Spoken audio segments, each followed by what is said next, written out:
Okay, well, hello everyone, and welcome to our webinar. Today, we're going to be talking about an entirely new approach to cybersecurity and how it can significantly strengthen your defenses. The title of today's webinar is How Zero Trust Solutions Can Reduce the Risks of Your Biggest Cybersecurity Vulnerability, and that is your staff. I hope you'll find this presentation interesting and informative. And I also want to mention that we'll have lots of time for questions at the end. But if something occurs to you before then and you want an immediate answer, please just type your question into the Q&A box. You should see that along the bottom of the screen. And one of my associates will jump in and let me know. So let's get started. Today, we're going to talk about what cybersecurity looks like today, and why that's still not enough for maximum safety. We're also going to talk about how hackers can use techniques of deception to fool you into allowing them to breach your defenses. And we're going to look at an entirely different approach to securing your business. In the process, we're going to learn the difference between old-fashioned heuristic antivirus software and next generation approaches to antivirus. We're going to look at why innocence is the greatest risk, the greatest vulnerability to your organization. And we're going to talk about how zero trust solutions can eliminate that risk. And of course, we'll have time for lots of questions. Now, if you've been on any of our previous webinars, you know that we're not big on keeping secrets. So a quick word about the end of our webinar. If you hang on to the end, we'll tell you about a promotion that we're offering on this new tool. And our aim is entirely to make sure that your business is never breached. So please hang on, and there'll be more on that later.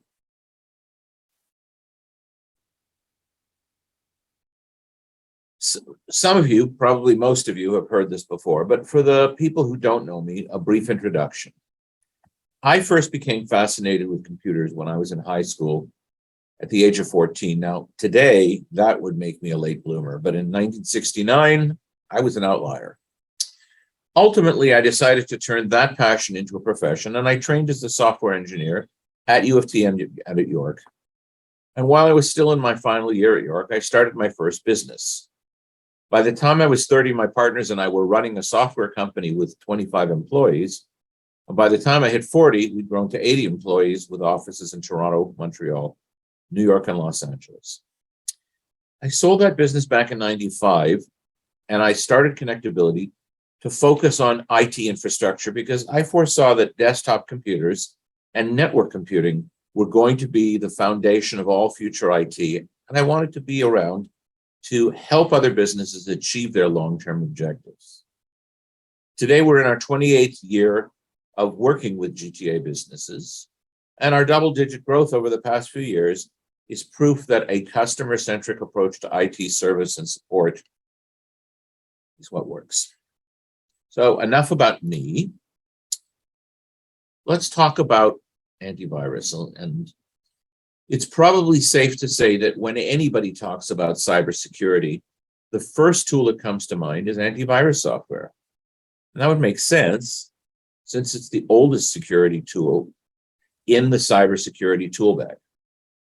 Other tools like firewalls, email filtering, and intrusion prevention, they came later, and in some cases, much later. So I want to take a brief trip down memory lane to give you a bit of history and background about antivirus software. The first computer virus actually appeared before there were PCs. In 1971, Digital Equipment Corporation had a line of computers called the PDP-10. Depending on your point of view, that was either a mini computer or mainframe. And some of those were infected with something called the creeper virus. Well, now we fast forward to the 1980s, the era of the PC. Now, the IBM PC was announced in August 1981, and it didn't take longer than a few years for the first viruses to show up. And so in 1987, the very first antivirus software appeared. Now remember, this is before Windows. Everyone was using MS-DOS with programs like WordPerfect and Lotus 1-2-3. So those first viruses were fairly primitive, and so were the first antivirus programs. In the 1980s, many users never experienced a virus, and very few adopted antivirus software. But by the 90s, things had changed a lot. For one thing, Microsoft had released Windows 3.0, the first commercially viable version of Windows, and PC proliferation had taken off at a rapid pace. Up until that time, most business people did not have a computer on their desk. Now, of course, businesses had computers, and accounting clerks and order takers had computer terminals on their desk. But managers generally relied on printed reports. However, as computers became easier to use, they also became more commonplace, and so did viruses. So in the 1990s, we saw the creation of a whole industry around antivirus software. Companies like Norton, AVG, F-Secure, and McAfee were born in that atmosphere. Well, we're going to take another leap in time, this time to just a few years ago. And up until about 5 years ago, all antivirus programs were based on heuristics. Now, basically what that means is that they use signature or pattern files to help them identify viruses and other malware. But in the mid-teens, a new class of antivirus program emerged based on a different approach. So I want to do a bit of a deep dive on both of these technologies. Traditional antivirus programs like Trend Micro, Symantec, and McAfee work by looking for known patterns. And to do this, they rely on a signature file, which contains a database of all of the known viruses and other malware. And that signature file is created and maintained by the company that releases the product, Trend Micro, Symantec, whoever. And it's typically updated daily and sometimes several times a day. The problem with this approach, is that it simply cannot keep pace with the rapid proliferation of malware and malware variants. We call those zero-day attacks because they appear suddenly, and it typically takes the antivirus software vendor at least a day or two to identify the nature of the attack and add it to their signature database. Unfortunately, this means that during that time period, computers are vulnerable to that attack. And that's why prominent research groups, such as Forrester and Gartner, have stated publicly that this kind of antivirus software is ineffective and outdated. Which brings us to next generation antivirus software. And by comparison, this is an entirely new generation of software. It no longer relies on signature or pattern files. Instead, it's behavior-based. So essentially, it watches for behaviors that are consistent with viruses or other malware. Because it employs techniques like artificial intelligence and machine learning, it can usually identify and block zero-day viruses. Another technique widely used by these tools is something called sandboxing or cloud-based detonation. Don't you love that word, detonation? This works by isolating suspect software and running it in an enclosed environment to see what it does. And if it shows evidence of being malware, it's blocked. This all happens in a matter of milliseconds, but it can be very effective in blocking bad actors. Today, products like SentinelOne, CrowdStrike Falcon, and Carbon Black are being widely adopted by large corporations. And although they are more costly than the old-fashioned traditional antivirus software, they're much more effective. And they're also available for small to medium-sized businesses. But as you're probably aware, antivirus software is only one of the tools we use to keep our customers safe from cyber criminals. Today, business cybersecurity approaches the threat of attack using a multi-layered approach that includes firewalls, email filtering, antivirus software, and managed detection and response, or MDR, among numerous other tools. And to be fair, those tools do a lot to deter cyber criminals. But here's a simple fact. The largest single vulnerability remains this guy, your users. We sometimes refer to them as the unit between the chair and the desk. So why is it that they are such a vulnerability? And the answer is actually quite obvious. It's because your users are already inside your network. So if a cyber criminal can somehow convince one of them or fool one of them into doing something foolish, that user has now opened the door. They've done the dirty work for the hacker, and the rest of the hacker's job is easy. Well, that brings us to the question of how this environment has changed the practice of hackers. Now, all of the cyber defenses that I went over earlier have made it nearly impossible for a cyber criminal to break into your network from the outside the old-fashioned way. Even the technique of attaching a virus to an email is not much of a threat anymore, because email filtering solutions like Proofpoint will eliminate at least 99% of that junk. So where does this leave your average hacker? They can't get in from the outside without help. But if you or your users effectively open the door for them, that's all they need. And how do they do that? The answer is social engineering. Sending you a file with a virus load won't work in most cases. There's too much security software that's likely to block that.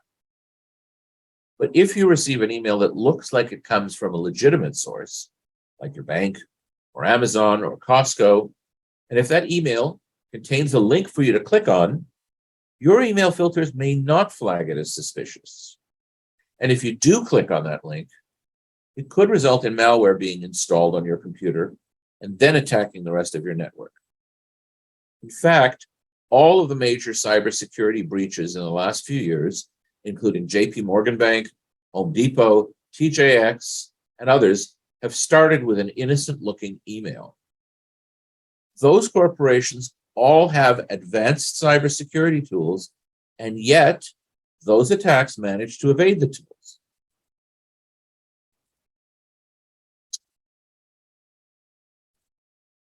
These social engineering attacks, they're insidious, and they're designed to fool users into becoming unwitting accomplices. Even the most sophisticated users can occasionally be deceived. I'll give you an example. A few weeks ago, I received an email from Costco with a link to download my rebate certificate. I didn't give it a second thought because I am a Costco member and I do receive periodic rebates. So I clicked on the link. Nothing happened. It was only then that I started to get suspicious. And when I dug deeper, it became clear that the email didn't come from Costco. Very fortunately, we're protected by the solution that we're going to be presenting in a few moments. So there was no damage, but the impact could have been much worse. So what's the answer to this question? How can we defend against threats we haven't seen before? The answer is that we need to adopt an entirely different approach to cybersecurity. This is a model called Zero Trust, and it works very differently from antivirus software. So here to give you an introduction to Zero Trust and an explanation of why it's so important are Deshaun Dorich and Jason Farnham from ThreatLocker. I'm going to turn it over to them now. Hey, everybody. Hey, it's Jason from ThreatLocker. Hey, Ted, can you hear me clearly? I can. Fantastic. All right. Well, I'm going to share my screen and jump right into it.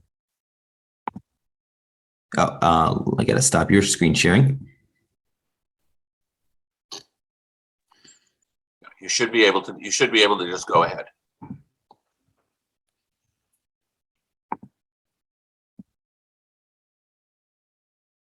Alrighty. Let's get this full screen here.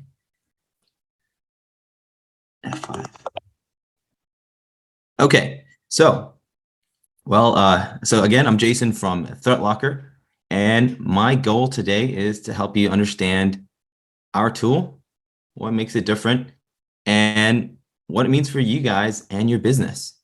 So as Ted was just alluding to, we adopt a concept known as zero trust. Now, I'm going to explain to you in just a second. Let me just expand this out full screen here. Here we go. Slideshow. Well, this is good enough. Let's just run right into it.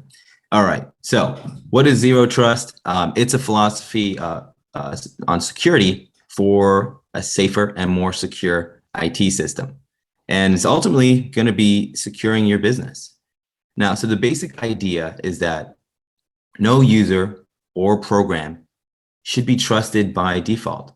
We're going to allow and trust software only if we know it's safe and if it's needed by the user. Let me start off with an analogy to help you guys understand the concept. Every valet driver has access to an entire lockbox, and they can basically access any car in the garage, right? So if one of those valet drivers were upset and wanted to do damage, they could do an insane amount of damage. Well, if each of these valet drivers had their own lockbox for the vehicles that they're valeting only, that would really limit the scope of the damage they can do, right? So the idea is to lower the potential for damage and for attack by granting access only where it's needed instead of granting complete access by default. So this is accomplished with our tools, and we'll go over each of these in just a second. We call them ring fencing, allow listing, storage control, network access control. It sounds like a lot, but we'll make sure to address it going forward here. So allow listing. So instead of allowing you to freely install software on your computer, opening your system to malicious software and compromise, our approach is really to allow only trusted tools to run. And we vet out new applications before we allow them to run. We have what we call ring fencing and storage control. So like that valet example that we just mentioned, we can really limit the damage a piece of software can do by making sure it can only access the files and software that it needs to run. So it can't hijack other applications and take control of your machine. And our network access control is basically your computer is open to connections to all other computers by default. Communication from foreign nation states is actually entirely possible. So network access control limits communication connections only to known and trusted computers. So ThreatLocker it's a different tool. So to understand how it's different, we're going to just define some key differences. So threat scanners, which an antivirus is, which is also known as, is that these work by looking for known bad guys. ThreatLocker works by only allowing trusted application to run and blocking everything else. So it's the opposite of this traditional approach. So traditional cybersecurity model looks like this. You have a number of these applications that run on your computer. Antivirus software doesn't limit what can run your system. You're able to install applications freely. Now, antivirus works by scanning and identifying and then blocking known threats. The only downside is that it's not effective against threats that are new and that are unknown. And also, your good applications can do bad things if they're compromised by a hacker. So just because this is supposedly from Adobe doesn't mean it's not going to cause harm to your computer and network. There are no restrictions to what can be run on your computer. So anything can be installed, including malicious and dangerous software. By the way, there are about 40,000 malicious pieces of software written every day that look just like this. And it's impossible for antivirus to catalog and defend against them in real time.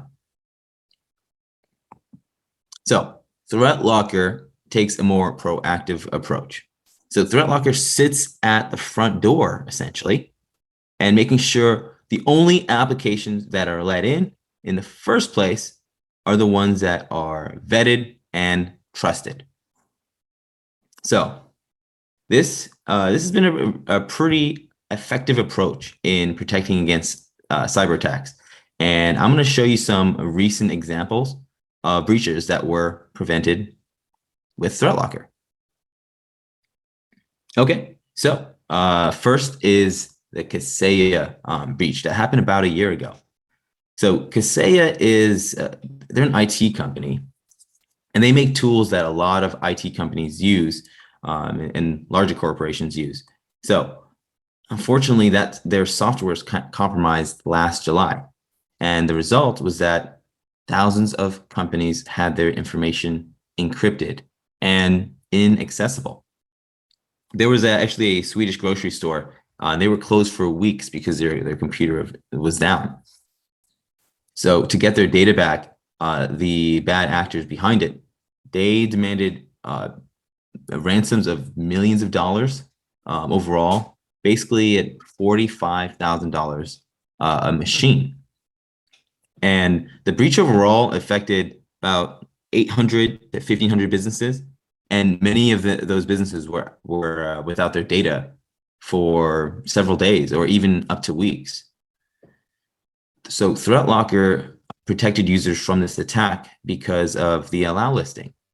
Many scanning tools, like Antivirus, allowed the malicious software to run because it was a trusted tool. ThreatLocker identified the tool was behaving differently, blocked it from running, and protected those customers from the ransomware infections and from significant downtime. Next one, SolarWinds. $40 million in damages to businesses. The reason this took place is that there was trusted software that was compromised. And basically, the software spied on end users for SolarWinds, including another cybersecurity giant called FireEye. Now, the breach was present for months before the company even became aware of it. We have victims like the U.S. State Department, Department of Homeland Security, and even private companies like Cisco and Microsoft that were affected by this breach. In this case, an antivirus scan would not have isolated the program that was perpetrating the attack because it resulted from hidden changes to an existing program. But ThreatLocker's ring fencing prevented protected our users and computers from this breach. The compromised applications that weren't able to speak with the other components of the breached machines, and therefore could not gain control of machines or networks in question. So we basically set parameters regarding how applications should run and what kind of access it has, which it prevents it from being misused and weaponized, and especially in this attack. So clients on ThreatLocker were protected from this particular attack. Now, the important thing to note here is that small business is not off the table. Small companies are just as often targeted. Basically, 54% of phishing attacks were against the small, medium business market. Here's some real world examples. Just a small car dealership, Green Ford had had to pay $23,000 in damages to get their machines online again. And a construction company had to pay $500,000 in ransom to get their data back. So mom and pop shops attacks overall make up almost half of all the attacks, which means there's a real risk for businesses of all sizes. So, all right, we're going to show you 3 quick examples of very real world methods of attack to illustrate how our tool helps protect you. All right, so first example is phishing. Now, we're going to have my engineer share a screen here, and he's going to show you an example how this works. But basically, phishing is where a bad actor can cause a harmful action if one of your users simply clicks on a link. That's all it takes. So in this example, we have a link that looks like it should take you to google.com, right? And this link can be found in a Word doc, an email, a PDF, productivity apps that you use every day. So while it looks like it will take you to the website, in fact, it actually links to a completely different site that can perform a number of malicious actions. So instead of going to the website displayed here, it can actually pull up a really powerful tool on your computer. And what does it pull up that tool to do? Well, just by clicking it, it can upload all of your data to a hacker's cloud storage.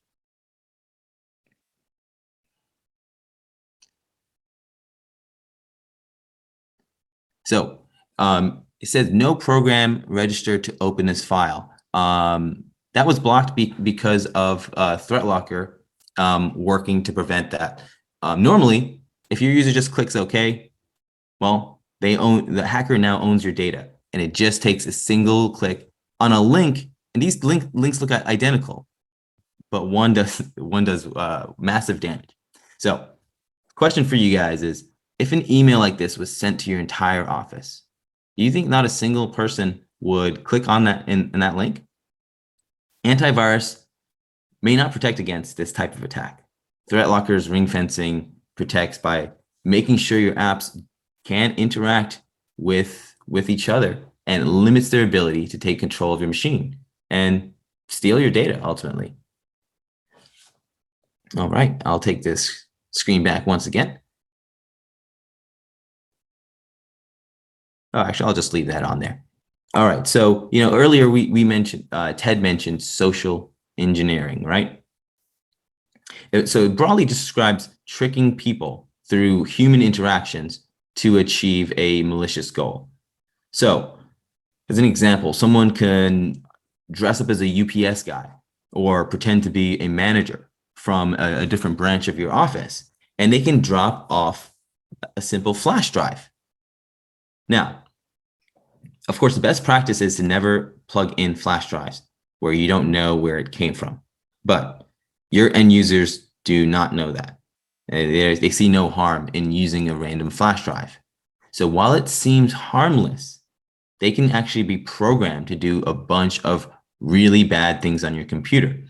So Deshaun here he's highlighting some of the commands that are being run through a flash drive after plugging it in. So the flash drive basically can send all of your data to a threat actor and have all this code run, and all it takes is one of your users plugging in that flash drive. It can also take control of your machine, allowing your hacker to see everything that you're doing. So again, do you think if someone dropped a handful of these flash drives around your office and maybe even put payroll info, a label on that USB stick, that not a single person would plug it in? You can tell your users like a million times not to plug that stuff in, but at the end of the day, you really can't prevent natural curiosity. So this attack vector, by the way, is not addressed by traditional antivirus. So ThreatLocker's storage control allows you to prevent users from running programs from USB drives. And he's highlighting here how the script on the flash drive was blocked from running. Okay, and I'll take the screen back once again here.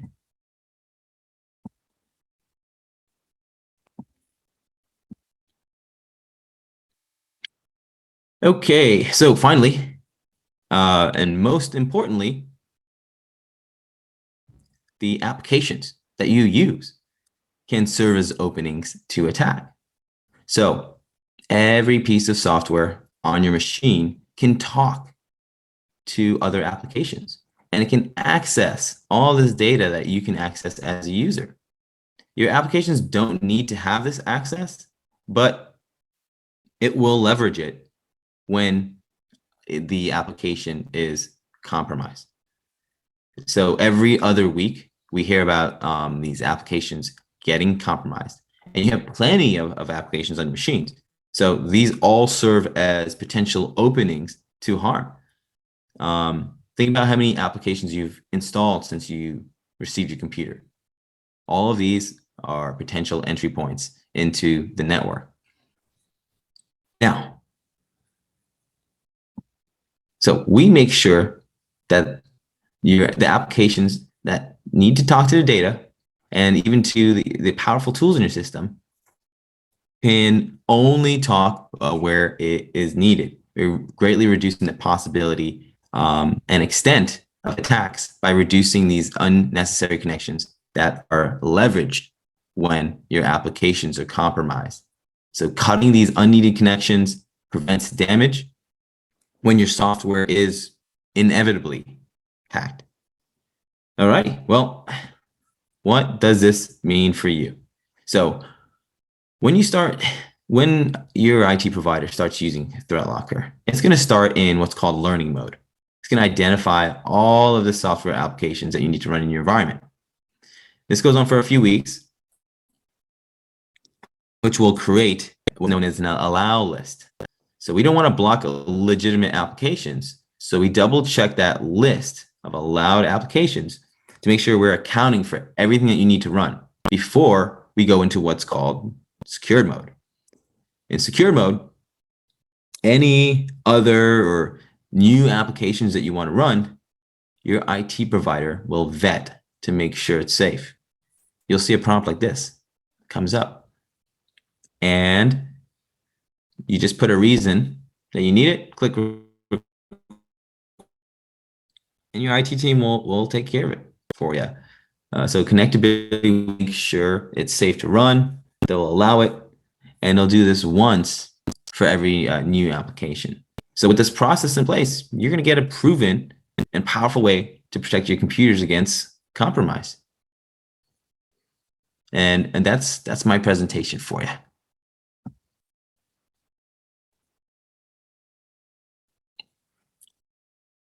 Take it away, Ted. Okay, thanks very much. And now I'm going to share my screen again. Okay.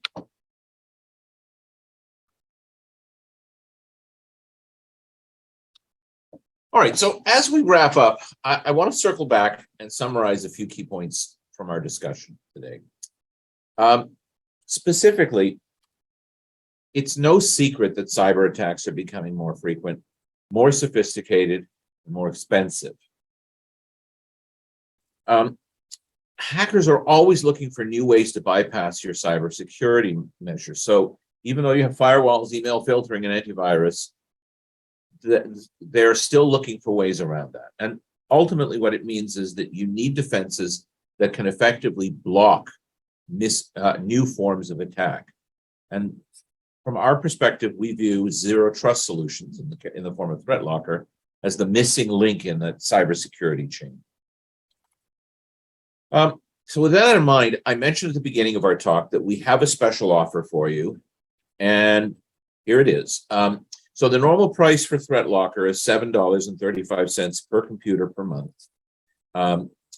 We are offering a promotion until October 14th, where for the first 6 months of a one-year term, you'll get 25% off. So that drops it to roughly $5.50 per computer. If your organization has 50 computers, that's a savings of over $500 over the period. So what will this do for you? What will an investment in a zero trust solution do for you? Simply put, it will make sure that even an innocent click won't compromise your business. It will help to ensure that your IT environment is safe from intruders, and ultimately that means it will deliver peace of mind. So if you're ready to take advantage of this offer, please email us. Our address is here on the slide, or you can give us a call at our regular office number, or post your request in the chat or the Q&A, and we'll get the ball rolling. And I'm just going to remind you again that the deadline is 2 Fridays from now on October 14th. So I want to thank everyone for your time today. And now we would all be happy to answer any questions you've got.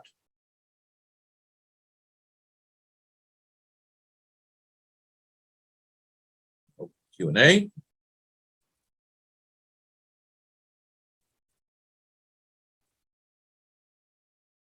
Quiet group today.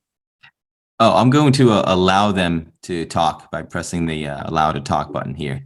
Okay. For all of the guests. Okay, well, here's a good question. What if my team shares data occasionally via USB drives? Is there a way to allow this while still preventing unauthorized devices? There Sean? is. Yeah. Yes, we can actually either pre-authorize drives that you want to use in your organization and allow them to only be able to use specific files. So if you guys occasionally transfer maybe PDFs, we can make sure you can only interact with PDFs on only authorized drives. So there's configuration there that can definitely allow that. Great. Thank you.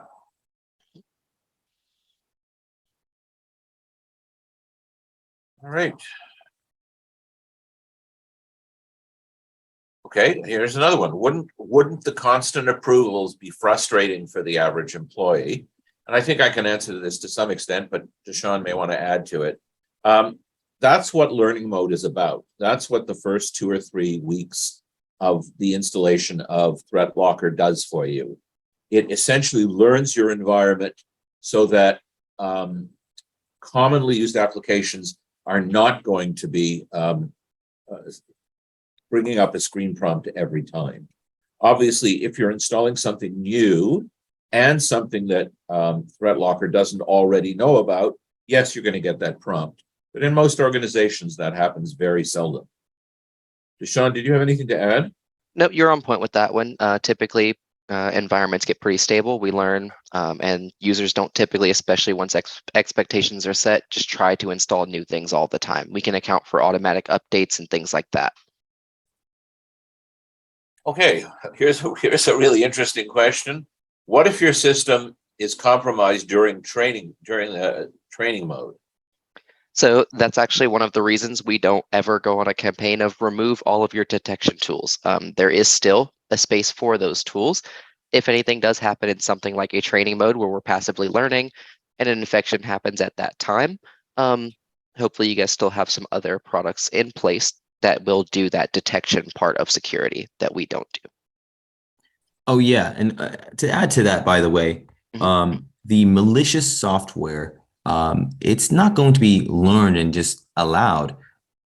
With the Threat Locker agent on your computer, you're going to have massive visibility as to what is running on your machines, including that malware. So it actually helps identify malware. And we've found malware on systems when we review what the agents have learned. And of course, by the way, in the back end, your IT provider and Threat Locker, we review the activity on the machines to see if there's malware, and we will create the policies to deny it. But we're also made aware of it because we have that visibility.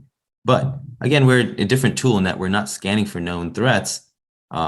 We are simply making a list of what should be allowed. And that learning period gives us a really strong idea of what's on your machine and we can find out what shouldn't be on it from that learning mode. And I think, sorry, go ahead. I was going to say one other small thing that I've also seen with that is typically if one of our clients is onboarding, we're in the learning mode. If there is ransomware present somewhere on the machine, usually a threat actor is going to hide it somewhere that we're not cataloging, where we're looking for those normal applications that are just typically installed and not running. And if they don't execute it, we actually won't learn it at all. So when we go to secure, that ransomware will have never been learned. We'll cut off the restriction, we'll cut off the access to the internet for things like PowerShell to where they can't even reach out and get that command and control, get that ransomware launched. And because it wasn't learned, it's still a new application that hasn't executed yet. And when it does try, if it does try, it'll then get blocked. So we do have a few ways of still keeping you protected. Theoretically, there's that possibility, but we have plenty of tools with visibility. And again, that other detection-based software that may be present on your computer to stop threats like that. And Deshaun, you know, when you and I were talking earlier, you mentioned that it's important people understand that this is not a replacement for antivirus. Yes. Could you elaborate on that a little bit? Yeah. So essentially, like Jason was saying, we do things differently. So we handle security from, I guess you could say, the other side of the fence, where you have your detection-based software looking for known threats, looking for bad behavior, what these apps are doing. We're simply a control system that sits in front. You guys tell us what's allowed to run, and we only allow that to run. So we don't handle the detection. We're a different tool. So we provide great security just in a different way, and we let the EDRs and the AVs still continue to do their jobs behind us. Thank you. That's great. So the next question was, are you able to, do you support both Microsoft and Apple? Currently, we support Windows with our full-featured product. We do have a Mac OS in open beta right now that should be released by the end of the year that'll provide that same level of functionality. Okay.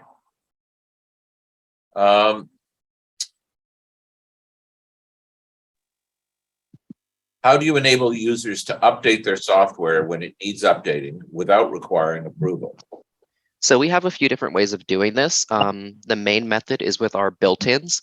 So we actually have an application team monitoring over 2,200 apps and counting, and they're getting those updated hashes for these apps directly from the vendors of the software, so right as, or sometimes even before it's released to the general public, so that we can update these definitions, have those new hashes already in the already in your approval list, so that by the time the end users do get those updates, they're allowed to run them because we already have seen that hash before and we've already permitted it to run. But for things like that, because we can't cover every single application that we see, we'll be working with your provider to make custom rules for the software we see running during learning mode that doesn't have built-ins for it. So we can create rules to allow this to happen in the future based on different criteria, like the hash, the file that's running, the path it's running from, the processes that are calling it, the signatures that it's signed with, the certificates it's signed with, different details like that that will have you covered across the board for all of your software there. And it appears that David, it looks like you raised your hand. You're unmuted, so you can jump in and ask your question. I think he might still be muted. Oh, there we go. Oh, sorry. I think I just remuted him. I asked him to unmute. Okay. There you go. Hey, David. Hey, so I'm a software developer, among many other hats. But so sometimes I've had a problem with some antivirus saying, "Hey, that's a new program. I'm not going to let it run." and my development environment is thinking, "Wait a sec, I left a new application right there. Where is it?" It doesn't know to look over in the quarantine. Mm-hmm. Yeah, we've seen a good bit of that. And for developers, we'll usually work with you guys a little bit more closely, make some custom rules based on maybe an endpoint, maybe a user, because you developers do need a little bit more open access to things typical users do not. So we'll make rules that get very specific and granular to you guys. So maybe only on your computers, only signed to a certain account. Only this application can have full access to maybe a certain single path or whatever you guys do in your development environment. So we'll tailor it specifically to the activity because, again, we can see all of this in the unified audit. So we'll see how crazy it looks when you're making all these new applications and all the different stuff that you developers do. So we'll make policies for it. We've had a little bit of experience working with you guys. So we'll definitely get it squared away and work with you to make sure you're able to still do your job and do it as securely as possible. Thank you. Mm-hmm. Great. So, any more questions?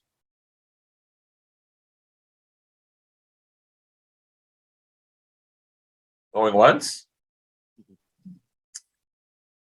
Okay, well, if you found today's presentation interesting, I encourage you to reach out to us, take advantage of the offer we put together. We've been running ThreatLocker here for the last couple of months, and I will tell you that it has not been invasive at all, but we've certainly not had any security incidents. And in fact, I think I mentioned we had one potentially security incident that didn't happen precisely because we had ThreatLocker in place. So with that, I thank you all for attending this morning. We will be making a recording of this available in the next couple of weeks. And please stay tuned for more webinars in the future. Thank you again.